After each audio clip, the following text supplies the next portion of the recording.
Mary Purdy is amazing. That's it. That's the intro. Okay, maybe not. Mary calls herself an eco-dietitian, a registered dietitian nutritionist with a master's in clinical nutrition from Bastyr University. She understands the ways nutrition, sustainability, food access, and food justice intersect. She not only counsels clients, she speaks, trains, podcasts, writes articles and books, and is a widely recognized expert in her field. Be sure to check out her website, marypurdy.co, to find her books, podcast episodes, blog posts, and a great deal more. She's also really funny and really, really nice. I hope you enjoy this conversation half as much as I did. Mary Purdy, eco-dietitian, thank you so much for joining me on the Audiotocracy podcast. I'm super excited by the work that you do and so excited to spread the message. Oh, well, I am just thrilled to be here. And I'm just thrilled you offer this amazing way for people to have a platform to talk about the good things they're doing. It's so exciting, and it's just I love sustainability, I love nutrition, I love health things, and you are just all of these things in one perfect package. So thank you so much for being here.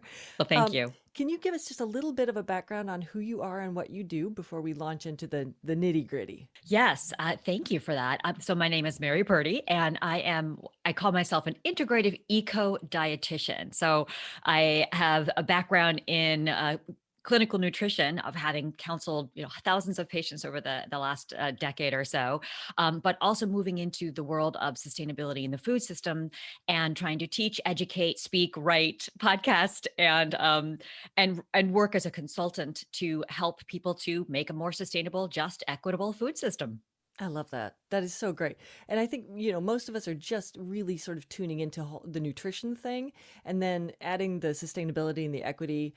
It's all such foreign territory to so many of us. I think this is a really vital topic. So I'm so glad you think so. And what is actually amazing about it is that it actually is all connected. And I think that is something that people don't understand, is that when they say like, oh, well, I understand the health piece, but I don't really get the sustainability piece. It's like, actually, you can't really talk about one without talking about the other, because they are intricately connected. Right. And the whole equity thing of, I think a lot of us have heard of food deserts and things like that, but the inequities in the food production and food distribution and access, I think is just, especially access to healthy food, I think is really a huge topic and mysterious to a lot of us. Absolutely. And I think COVID broke that wide open as well, too, understanding the food supply chain and who had access and who didn't, and who was in control, and who is still working under terrible conditions and all of that. So it's a pretty interesting topic these days. Yeah. Especially in the wake of that big Burger King walkout, that recently happened. We can get into that maybe a little bit later. Ooh. But there was a Burger King where like virtually the entire staff just walked out, I think. And I'm still putting together the pieces of that. So I don't know the full story, but it's fascinating. I will definitely check that out, because anytime there's a walkout, I want to know about it. And if it's for Burger King, sign me up. I'll walk out with you. What's going on? Right. Exactly. All right. So to launch into the questions, one of the reasons I wanted to bring you in here was because you have such this broad approach to nutrition that encompasses, like we said, not only health, but the food systems, the environment, climate change, sustainability, and the socioeconomics of food, and animal and farmer welfare, which I think is huge, farm worker welfare, and so on and so on. Can you talk a little bit about your evolution and how you kind of got to the point where you're encompassing all of these things? Yes. And I would say I started really young. Thinking about health, right? I always felt that food was important, in terms of, I always wanted to live to be 100 years old. And so I thought, like, food is the way to do that. So I'm going to eat as healthy as I possibly can.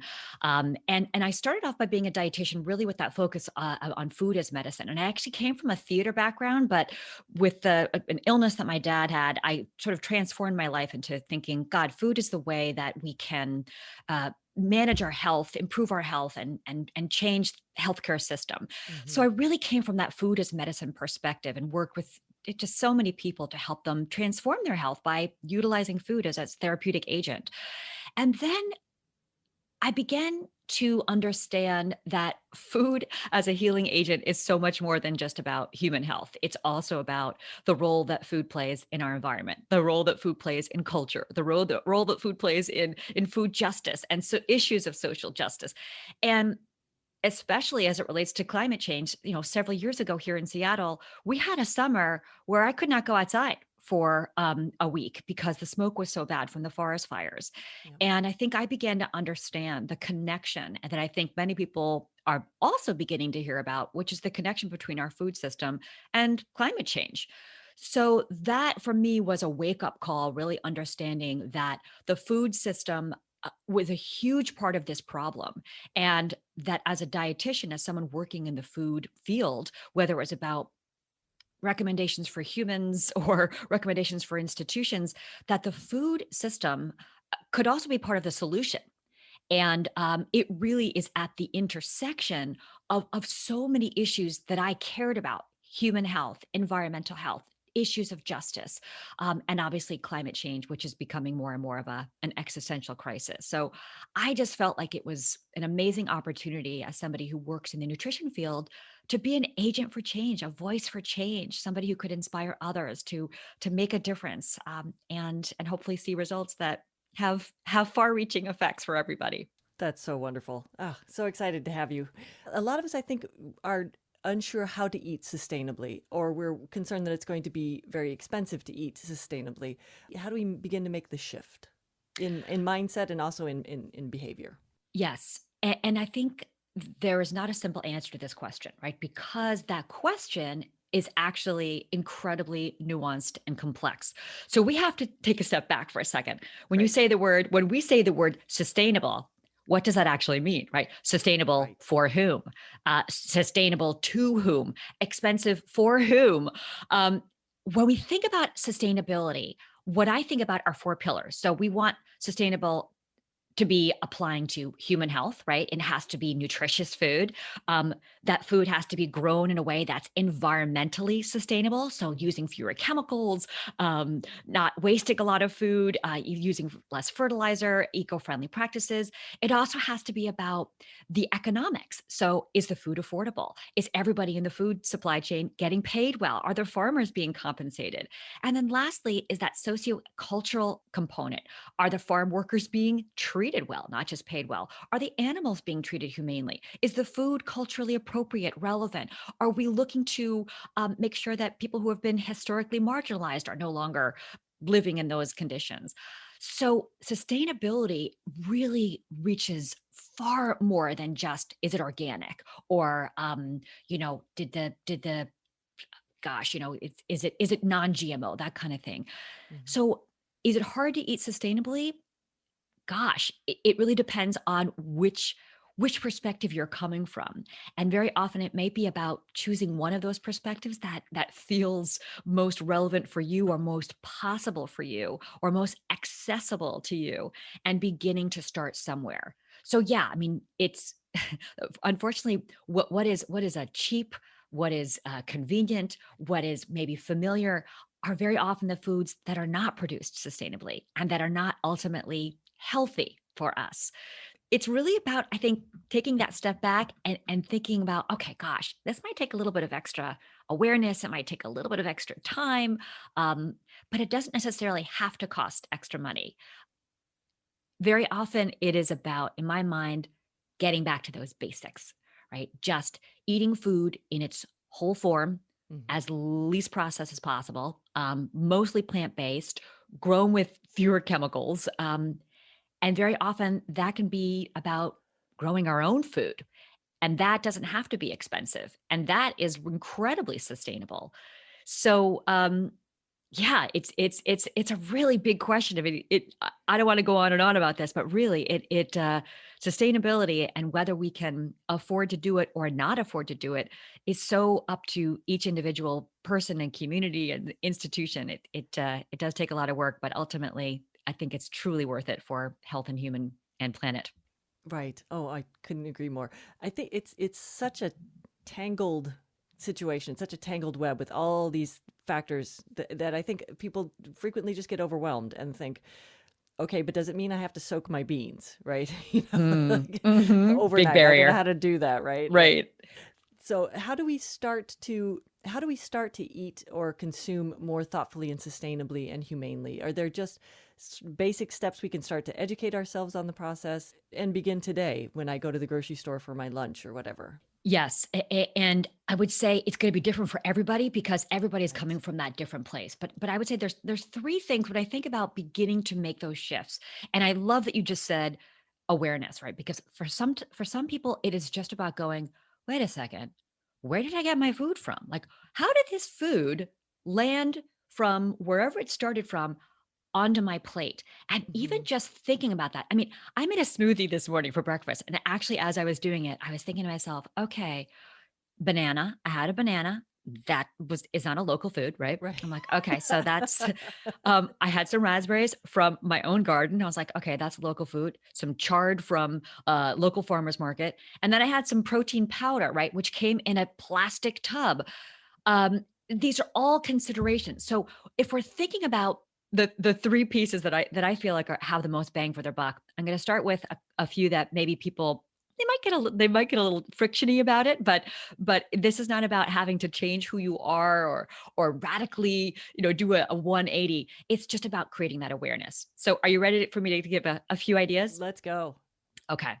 So number one, I would say the biggest thing that we can do as individuals, as a society, is to reduce our meat consumption.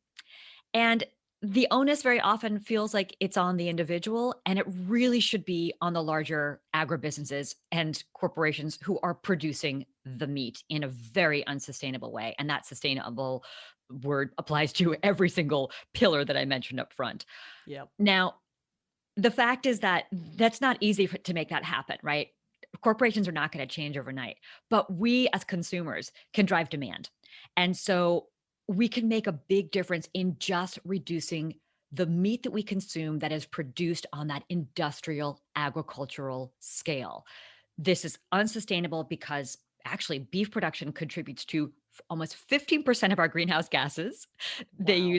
uses a ton of water, ton of energy, a ton of resources, and we know that people who work in that system are poorly treated. The animals are very poorly treated, and very often we're producing low quality meat, which has impacts on our human health, right?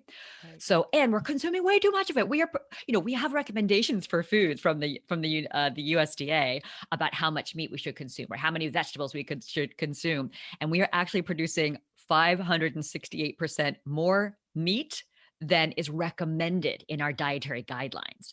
So that's crazy, right? That is Wow. unnecessary. Mm-hmm. And so we as a people can help to drive that change by demanding more plant-based options. And this is not about being vegan at all. This is about reducing meat consumption even by half, right? Even by a third, whatever is possible for you. Right. So that would be number one major impact. And I also want to recognize when it comes to that cultural and socioeconomic and sociocultural component, that meat is also an easy, accessible, simple protein for many people to get. So this is not about taking away someone's cultural connection to a food or what they actually have available to them. It's just about looking at that bigger picture, and those of us who might have a greater choice to perhaps make a different choice part of the time. Mm-hmm. So that's number one. And this is also about getting more plant proteins in there, because not Right. only are plant proteins meaning that you are reducing your beef consumption, and it's beef that's the biggest one in terms of when we think about animal consumption, Mm-hmm. but the plants that are plant-based proteins also are wonderful for our environment. Beans are known as nitrogen fixers, meaning they take nitrogen out of the soil with the help of out of the air with the help of the bacteria in the soil, and that natural nitrogen becomes a natural fertilizer, which means less chemical fertilizer, which means fewer contaminated waterways. So there's a lot about reducing beef and increasing plant-based food sources that helps to support the environment. So that's category number one. Whew. Are we Wow. ready for category number two? Yeah, I did not know that nitrogen thing. That's awesome. Yeah, That's great. it's a great selling point Yeah. for and you don't have to I'm soak down. those beans. You're down. You're down. You no need to soak the beans. Open up a can of beans. That's okay too. Um, Number two is when possible, and again, this comes back to that access thing. But when possible, buy food that is produced in a way that is more eco-friendly. And this can be about, and not just about, buying organic, but it doesn't have to be labeled organic necessarily to be from a place that is using eco-friendly practices. It can be pesticide-free. It can be grown using what is called regenerative agricultural practices, which really focus on building up the soil. And the soil is like this lifeblood line to our plants, which make our plants more nutritious, which makes, therefore, us more nutritious. Uh, and that soil is also really key for keeping our environment more resilient. And I think people don't recognize that. This comes back to that idea of food is the problem and food is the solution. So there is hope, right? We identify the problem, we address it, and then we actually see the problem as a solution. But anytime we have the opportunity as consumers to support people who are growing food in a more regenerative, supportive, eco-friendly way, that is fantastic. Mm-hmm. And we can choose foods that are diverse.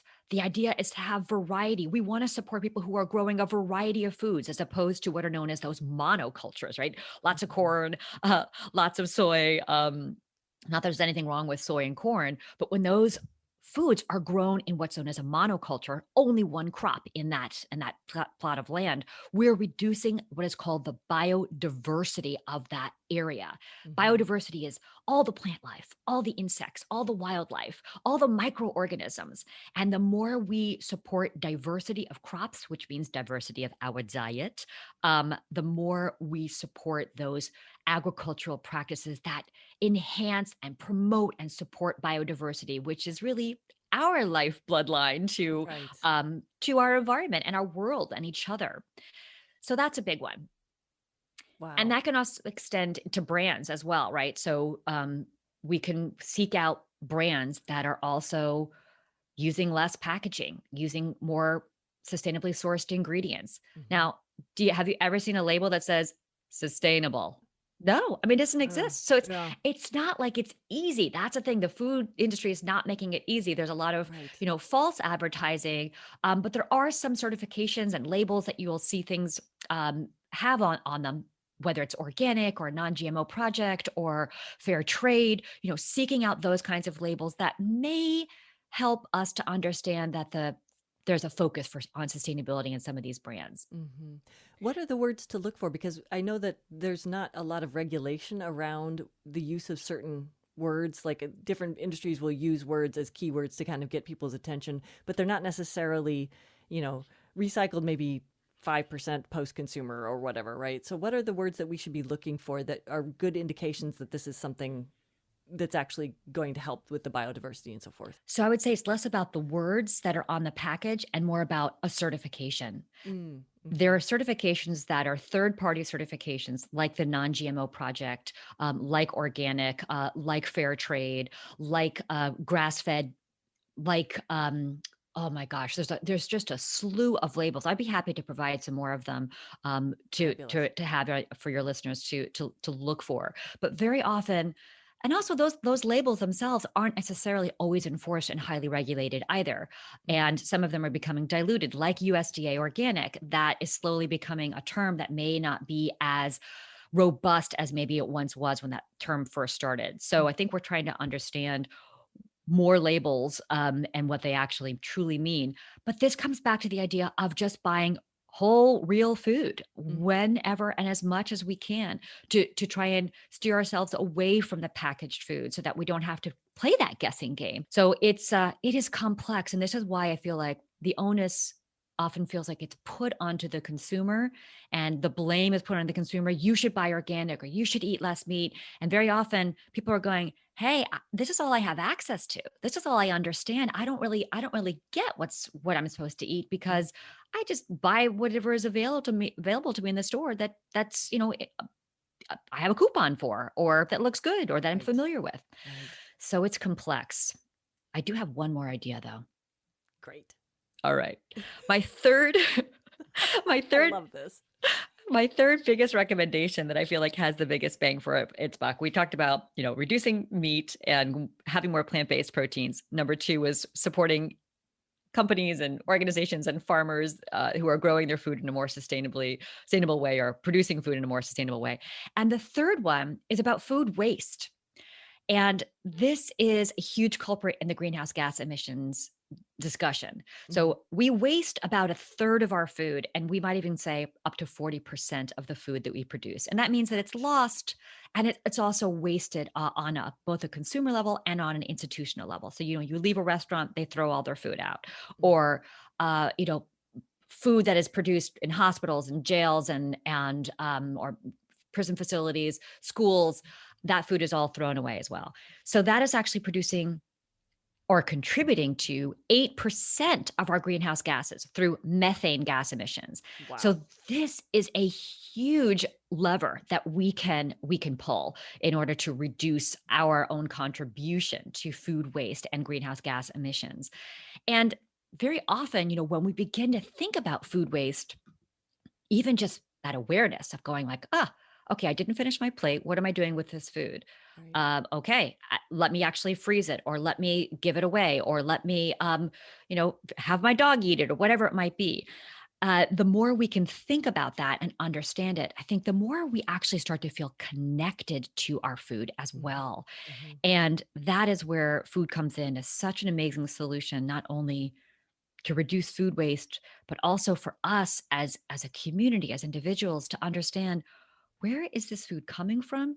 How many hands touched it before it got to my plate? And then how might I interact with it in such a way that doesn't see it as something that, of course, like you're done, you throw it away. No, there's still value to that food. And whether it's composting it or finding another purpose for it, that makes a difference. Yeah, we have a pretty robust composting here in Seattle, or at least that's how it appears to the end person. So I wonder, does that absolve us a little bit? Do we feel like we can comfortably throw food away because it goes in the compost bin? It's a great question. And the fact is, like, I try and remove guilt from any of these conversations. But because That's then the awesome. people immediately shut off. They're like, I don't want to feel bad for what I'm eating. Stop Right, right. talking. So I try and keep it positive.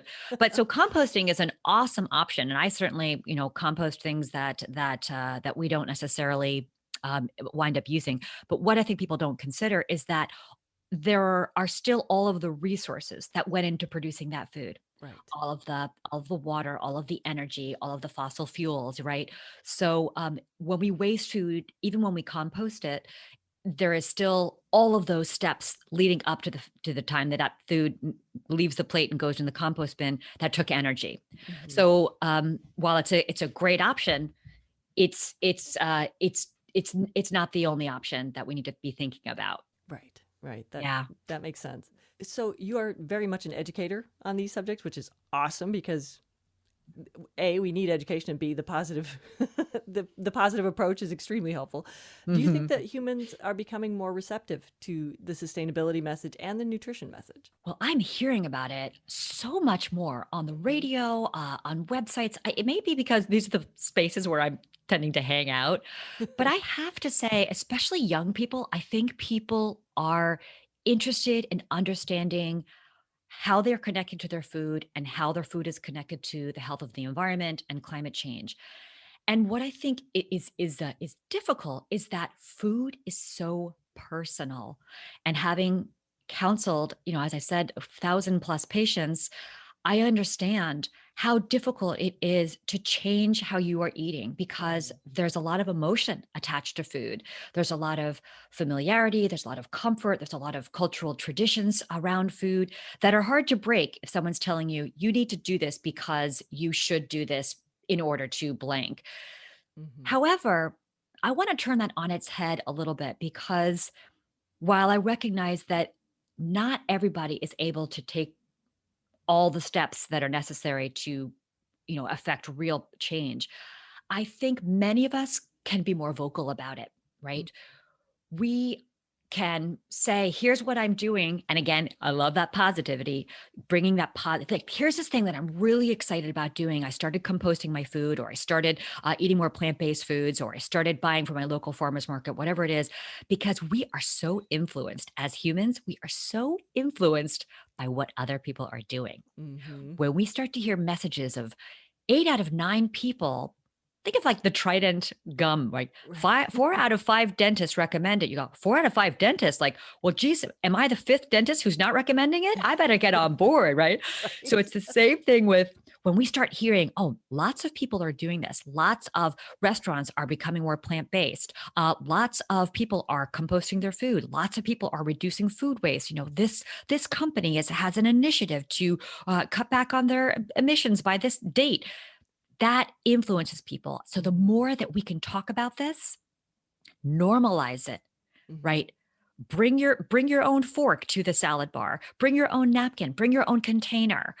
Demand from the chef that there be more vegetarian options that actually have beans and not just pasta on the menu. Yeah, or cheese, right? Or cheese, right? Exactly. So, we have power as consumers, and I am seeing that happen more and more. People are talking about it, they're getting excited about it, they're presenting it in a way that's palatable for the public to consume, and I Right. think that's making a difference. Right. I love this. And I want to talk about your podcast, The Nutrition Show, because it's a great way to sort of marshal those conversations and have points to speak on, positive points to speak on, because I know I'm vegetarian, have been for my entire adult life. And the topic comes up every time when I'm sitting down to eat a meal with someone. And, the unfortunate part of that is obviously it makes sense that that's when people talk about it. They notice that my plate looks different than theirs and my choices are different than theirs. But it often ends up being a point of defensiveness. Mm. There's a challenge being thrown down. And I feel like, how can I speak to my choices without coming across as accusatory about their choices? And that positive approach, I think, is really important. And can you kind of wrap that, the nutrition show, into that? Because I think there's a lot of good information in there that I can use. Yes, and one of the things that I've always promoted or always adhered to as a dietitian is I try and start by with anybody making changes, not about taking away, but about adding in, Mm. because that is much easier to do than to feel like, oh, I have to stop eating bacon. I remember talking to somebody and they came into my office and the first thing they said was, "You're not taking away my coffee, you're not taking away my chocolate." And I was like, "Okay, yeah, absolutely." So when we begin to think about it as how do we add things in and how do we get excited about adding those things in, that I think really helps because people don't like to feel accused, as you said. They don't like to feel like you are somehow saying what I'm doing is better than what you are doing. But when they hear an authentic and genuine excitement and passion about the experience that you are having doing what you are doing, people get curious. They Mm-hmm. get interested. Mm-hmm. And so you mentioned education, right? And that's one of the things that I do is I don't tell people what they should do. I educate them about the connection between what they might be doing and what they're feeling or what they're experiencing or the impact that it might be having. And then I let them make the informed choice. So when people feel like the responsibility or the ownership or the ability to make decisions is in their court, they are so much more likely to do that, Mm. especially when they feel inspired by the positive impact that it has on their health, on the environment, on climate change, which we all are really beginning to take note of is is not just a concept or something that could happen in the future. It has happened, it is happening, and it is very, very significant in terms of our ability to survive over the next decade or two. Right. Right. Exactly. So, Yeah. Yes. It's no longer a nice to have. no, it's a must. Yeah. Yeah. Is it possible to feed everyone a healthy diet and have a healthy planet? I want to say I hope so. I believe that it is. I think that's the argument that a lot of corporations give, which is that we need to feed the planet, right? And Mhm. so that is the age old sentence that comes out like, oh well, if we don't feed the planet, like we're all going to die. The fact is that we have plenty of resources to feed everybody, but Mhm. they are not being distributed equitably, equally, in a way again that allows for all people to have healthy food. So it's not about what we can produce, it's what we are producing and in the way that we are producing it. But ultimately, I truly believe that we are going to be able to and are able to in many regions of the country to produce food in a way that's sustainable and healthy. But very often that needs to be about taking the power back from large corporations who are producing in ways that are not equitable or sustainable, and bringing the power back to the people and the individuals and the communities to grow our own food. Yeah. And what you said about, learning how some foods feed the soil and feed the planet and are better for the ecosystem than other foods. And the biodiversity. We know that diversity is equals stability, right? In virtually every natural biosphere. Whatever, It you know. yeah, ecosystem. I mean, anytime we have diversity, and we can think of this as diversity of backgrounds as well in humans, right? A Right. workplace that has a diverse employee base is going to be a more resilient, more strong workplace. The same thing goes with the environment. If we have more diversity in our soil, in our land, that ecosystem is going to be so much more resilient to climate change and to the environmental degradation that we're seeing. Yeah, I remember having a professor in college saying, something about Midwestern kids' idea of nature is a field of corn, and that Mm. there's virtually nothing less natural than these massive fields of corn and soybeans that are just corn and soybeans and nothing else. Right. And those ecosystems those are those monocultures that I was talking Exactly. about. And what we're missing there as well are pollinators, right? So pollinators are responsible for a third of every bite that you take, supposedly, right? So Wow. the bees and the butterflies, they're not going to they're not going to feel invited to a monoculture because there's nothing there for them. Right. So the more that we grow in that polyculture system, those pollinators will return, the wildlife will return, and ultimately help to keep that environment not only resilient but also more fertile, Hmm. more rich, Right. and ultimately producing food that's better for us. That's so great. I love that. Like all these things, all we just have to shift our mindset a little bit, and we can go down such a much healthier path. It seems like. But one thing I'd love to hear more about is the socioeconomics of food. Who produces it? Who profits from it? Who has access to it? How we make it more equitable? Like, where do we start? Mm. Is it shopping at the farmers market so that we are, supporting small farms rather than the large agribusinesses? Absolutely. What you just said, 100%. And you're exactly right. I mean, agribusinesses, large corporations, which are becoming larger and larger because they're constantly consolidating, merging, acquiring. So they have all the power. Those are the people who are really making money, right? Mhm. These large corporations. So that is not something that we can necessarily somehow dismantle completely. Some of these big corporations, they're not going away anytime soon. But what a lot of them are doing is they're getting the message that sustainability matters to the consumer. So many of them are starting to work with regenerative agricultural practices. Even something like McDonald's is trying to offer plant-based proteins on their menu. I'm not saying McDonald's or General Mills or some of these big agribusinesses are offering the solution to the problem, but they can be part of a solution. Ultimately, though, Shannon, I feel like the food system needs to be more regionally focused, right? We need to get more local food systems. That's where we need to focus our attention on helping people in local areas and communities grow their own food, uh, Mhm. work with each other so that we're not bringing food from New Zealand to Washington that we don't necessarily need, right? We have plenty of food here if we only allow for those food systems to work well and for people to, again, as you mentioned, have access to gardening or land or the ability Yes. to get loans, in an equitable way. And many BIPOC farmers, many Black and Indigenous farmers or Latinx farmers are often not given access to land, and they are the very people who are very who have historically are growing food in a way that supports the land, is regenerative, that's building the soil.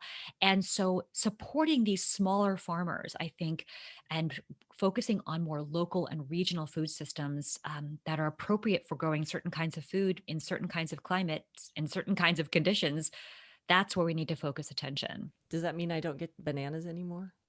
I know it's a tough one. I mean, believe me, I bananas. I don't know how I could. Wait, some of us have some must-haves, or some of us have some non-negotiables. Bananas might be one of them, and like, amen to that. Like, find your must-haves, but then take note of the places where maybe, gosh, maybe I don't need this kiwi, or maybe I don't need this specialized powder that comes from the Amazon, or whatever it is. Right. I think we could all start by just observing and looking at your plate, looking at your refrigerator, looking at your pantry. How often are you cooking? What are you buying? Where is it coming from? Who are you supporting? Who are you eating with? What are you eating? Are you going back to traditional foods that maybe come from your ancestors and culture? Are you in the kitchen interacting with your food? Right, right. This is what I mean when, I feel like the food is at the intersection of all of these amazing parts of our system, and our lives and our communities and our culture. But how many of us have memories of learning how to cook or bake from a family member? I mean, that's one of those things that always turns up. I remember making cookies with my grandmother. I remember my mom teaching me how to make this traditional recipe from my family. Like, those things, I think, are so good and so healthy, and we can have happy memories around food that doesn't involve having an anniversary dinner at a steakhouse, or you know. Yes, absolutely. And I think you're right. There's so many stories, and I'm a big fan of storytelling, and I actually meant to tell some more stories during this podcast, and it kind of like flew out of my head because I feel like stories are where we Can I connect. have can I have you back? I don't want this to be our only conversation. Aw, of course, anytime. My goodness. But yeah, I mean, people love stories, right? And as soon as you ask somebody, and when I was doing private practice counseling, I would say to people like, "Tell me about a food that has meaning for you and your family, or Mhm. or tell me a story of something that feels like it really connects you to your culture or your Right, traditions." right, And man, people's faces light up. They're like, "Oh, I had this I used to make these amazing pancakes with my grandmother," right, or I used to go into the fields and pick berries. I mean, all of these things, right. you start to feel that connection again to the land. And my feeling is that when we stop seeing food as the packaged thing from the shelf that we pull up and we look at the label and we, put it in our grocery cart, and when we start thinking of food as the thing that we can touch and taste and feel and pluck, Mhm. and it connects us to memories and culture Yeah. and our own bodies. It's a really transformative experience. Yeah, yeah. It's funny that you saying this is bringing up all these memories. My father has always been a big gardener. He grew up on a farm in Idaho, and brought his love of gardening with him. Unfortunately, he did not pass it on to any of his children. We're all very lazy about that. But like, I will miss forever the giant beefsteak tomato of my childhood, because Mm, they don't grow well in Seattle. We just don't have a long enough and hot enough season for tomatoes, although that may be changing. right. Uh, Oh, but we have great cherry tomatoes, and I'm perfectly happy to go eat those instead. But yeah, I miss those. I grew up in central Illinois, where you could drop a kernel of corn and you'd have an acre of it next year. uh-huh. It's very, very fertile where we grew up. And my dad was big into composting, and making sure that his compost was balanced so that he had leaf debris, but because that was too acidic, I can't remember how Hmm. that worked. He would mix it with eggshells, so he was always very good about balancing out so that the soil had the right mix. And compost went out to the garden. It did not go in the trash. So Brilliant. yeah, and we had this massive strawberry patch. In fact, it was so big. My dad loves strawberries. So we had a cinder block at each end of the strawberry patch and a plank, because he would not plant them in rows, right? For one thing, strawberries do runners, and so it's hard to keep them in nice, neat rows. But rows, that blank space between was wasted space. You could have strawberries in there, right? Hmm. So grow over the whole space, and then you pick them by going out on this plank and leaning over and trying not to topple into the strawberry patch, and pick the strawberries while kneeling on this narrow plank of wood. because That is that's amazing. how you don't trample breakfast. That should be the name of a book. This is how you don't trample breakfast. That is awesome. I remember as a kid complaining about strawberry shortcake for breakfast, complaining because Complaining. it was like the 10th day in a row we had strawberry shortcake for breakfast. I feel so sorry for you, Shannon. Right? Right. My sympathies. Strawberry shortcake for breakfast. Come on. I kind of want to go back and thump that kid. Gotta be kidding me. Like your dad was a regenerative farmer. Oh, 100%. 100%. Yeah. That was his thing. Yeah. Wow. He was, Inspirational. and it came very naturally to him, you know. So I wish I had paid more attention, but, and he still grows stuff. He still grows kale here and cherry tomatoes, and he will always, you know. The Well, it's plots get never smaller, but right. I mean, I think it's never too late to start. I mean, all of us can grow. And believe me, I do not have a green thumb either. I tried to grow some kale last year, and it was a paltry attempt. I did oh my no, best, but we've got raspberries. I feel pretty good about that. that's awesome. We have raspberries for breakfast. But even just putting soil into a pot and growing some herbs, Mm-hmm. even that can be the beginnings of growing your own food. And again, Mm-hmm. having agency, right? We talk about this term of food sovereignty, where you get to have agency over your own food system, your own food growth. And That's that so can great. feel kind of powerful. Yeah. Oh, I remember walking into friend's kitchen. They had a huge, glorious box of basil growing outside their window in a Mm. sunny window. And I think basil's really hard to grow, but they were amazing at it. And you walk into their house when the breeze was blowing just right, and oh my gosh, that smell of that basil Oh, was glorious. And of course, immediately we were all like, "I want spaghetti for dinner," or "I want pizza." yes. Or get that beefsteak tomato and, That's throw right. that on Some there. Woo. mozzarella. We're good. I actually put basil into smoothies, and it's absolutely incredible. Basil, strawberry, Oh, banana, and then greens together is an incredible combination for your palate. You'll never see basil the same way again. okay. Doing that. Doing that. That sounds glorious. That sounds. Do I need a banana for that? Oh, that's right, banana. No, you can use. You don't have to. You don't have to. But the strawberry basil combination is pretty special. That is awesome. Making a note of that Tell mentally. your dad. I love it. Oh yeah, yeah, he would love that. So if you could sit one individual down, one person, and explain all of this to them and get them to take some sort of action, who would it be? What would you say, and what would you want them to do with the information? Oh, Shannon, that is a big question. I know. I feel like there's so many different answers. I could go in so many different directions, but I think I would have to go with somebody who has grand influence on the food system at large, right? Mm-hmm. So I think of it, and this is something that I just started thinking about in the past year or two, which is all of the major organizations that feed thousands and millions of people. There are the centralized food producers that feed all of the prison facilities, that feed all of the schools, that feed colleges and universities, that feed that give to hospitals. So the folks who are in charge of those organizations or those businesses really need to hear. And a lot of them are doing this. A lot of them are getting to this place. But the impact that we could make at transforming the school lunches, having Yeah. less meat, less processed meat, and having more plant-based options, that's 30 million meals a year that could be transformed and have a Wow. huge difference, make a huge impact on our greenhouse gas emissions. So I'd love to sit down and talk to that person, and also connect those dots between, hey, this is not just about our environment or the fact that this will produce fewer greenhouse gases. This is going to ultimately improve the health of the kids who are Right. our future Right. generation, the people who are going to be in control. So let's make sure that they are as healthy as possible. Right. Right. And more equipped to learn in the classrooms. Yeah. Generally behavior is better when people are well Well nourished. fed. Yeah, exactly. Absolutely. You can Yeah. say that again. Yeah. Right. So many ties that It's all gesture of kind of. helplessness. Of optimism, however. I think there are people doing good work out there. I think you're absolutely right. And there's actually there's a bill in the House right now that's called the Healthy Future Students and Earth Act. That is something we can all get on board with. And this is about Love that. offering more plant based options in the schools. Again, not every single meal, not every single day, but even just having the option.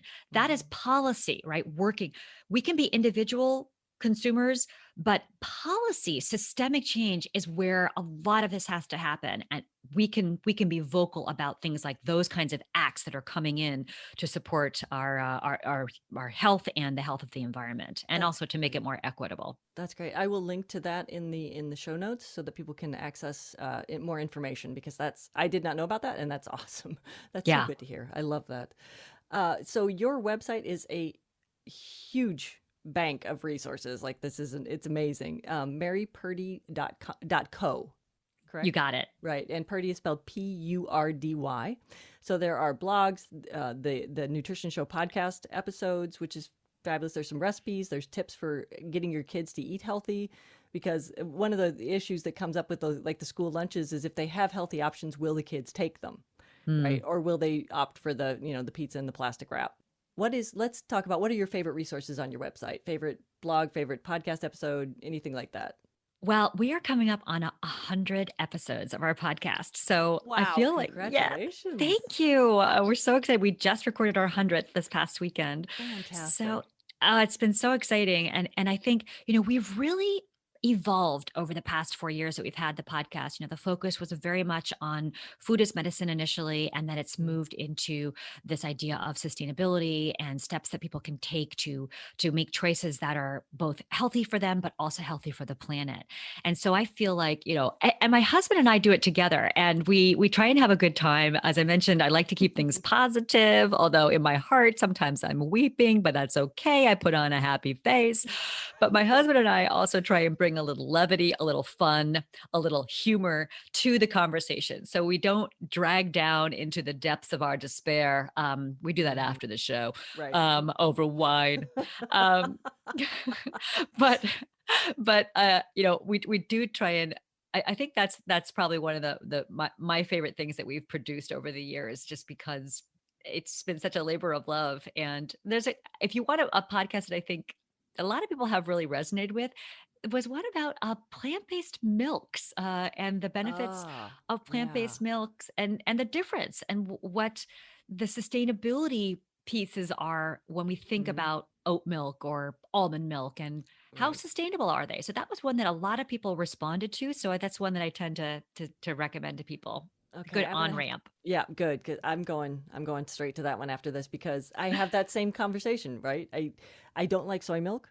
I particularly don't like it in coffee because it turns into strange little filamenty things in Yes. my coffee, which is just unpleasant. But I like almond milk, but then I'm concerned about the water consumption and the Right. sustainability of it. So it's yeah, I great. I'm super glad to hear that that's out there. I will go listen to that immediately because I am one of those people who's like, there is guilt associated with that conversation, right? For me. And Right. I want to know the way that I can be useful and do these in the right way. So that's fantastic. And spoiler alert, no matter what, all plant-based milks are more sustainable for the environment than dairy milk. So there you have it. Yeah. And a little easier on the cows. That's true too. So, so can you name for us, speaking of resources, and I'm now going to ask you for your favorites. Can you name for us a book, a podcast, a vegetable, and a healthy practice you would recommend?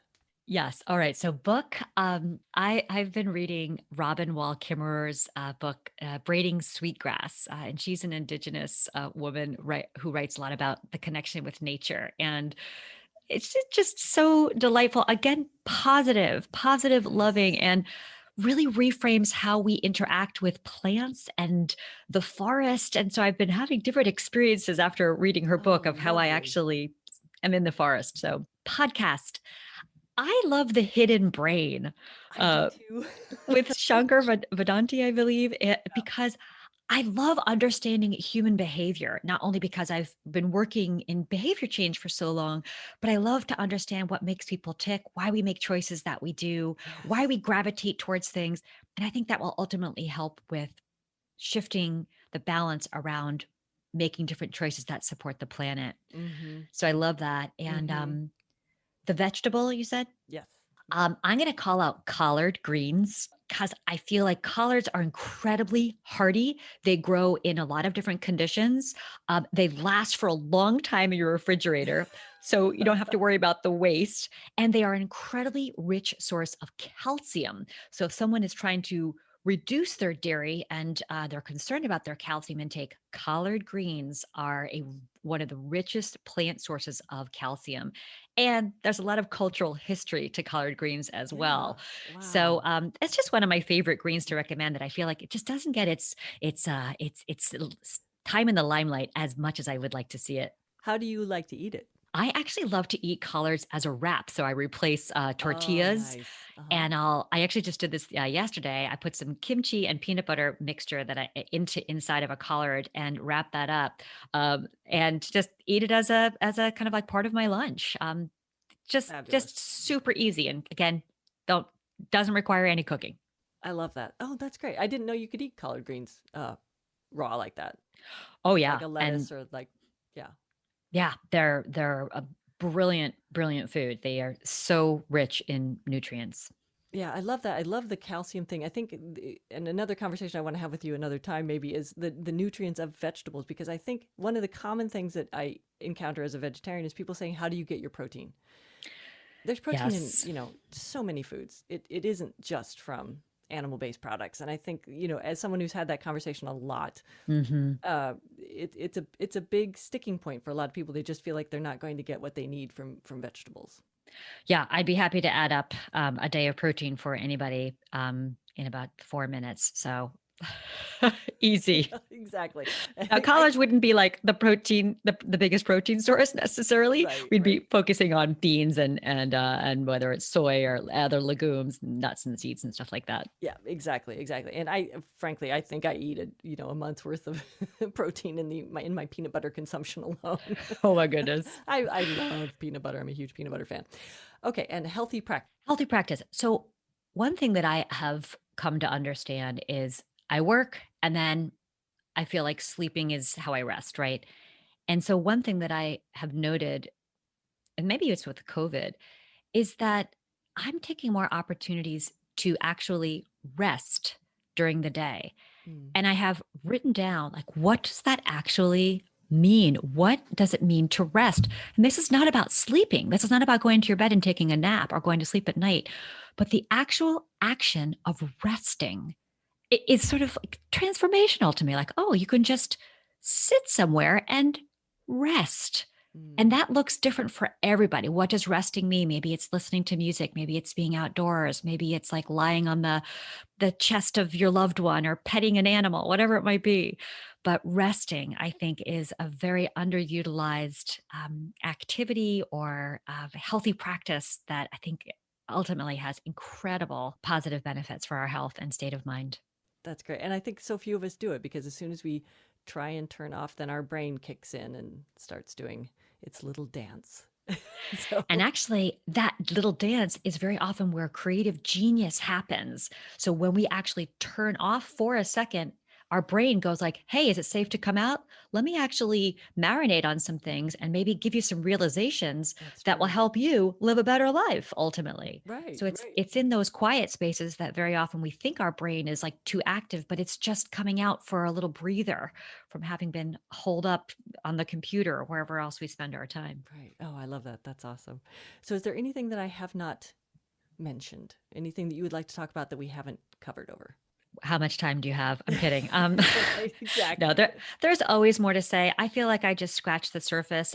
I stay humble and feel my own humility in my lack of expertise. I'm always learning.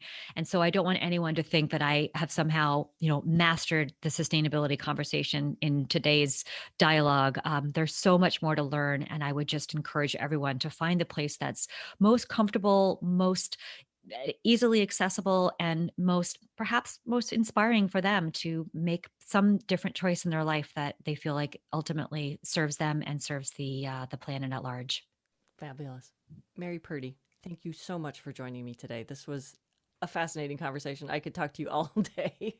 And I really do hope you'll come back because I would love to have more conversations.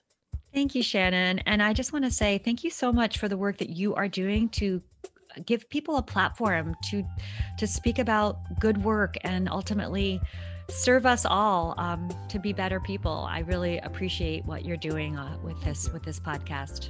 Thank you. Well, I love it because I get to reach out to people and go, hey, come talk to me. Well, thank you. Thank you. Thanks so much to eco-dietitian Mary Purdy. Please do visit her website, listen to her podcast, read her books, set up a consultation, and learn the ways you can improve your health and the health of the planet we all share. That's marypurdy.co. Mary, Purdy.co. If you think a podcast might benefit your business, organization, or life, come visit us at audiotocracy.com or shoot us an email at info@audiotocracy.com. That's AUDIOTOCRACY. I'm Shannon Perry, and this is the Audiotocracy Podcast. We'll see you next time.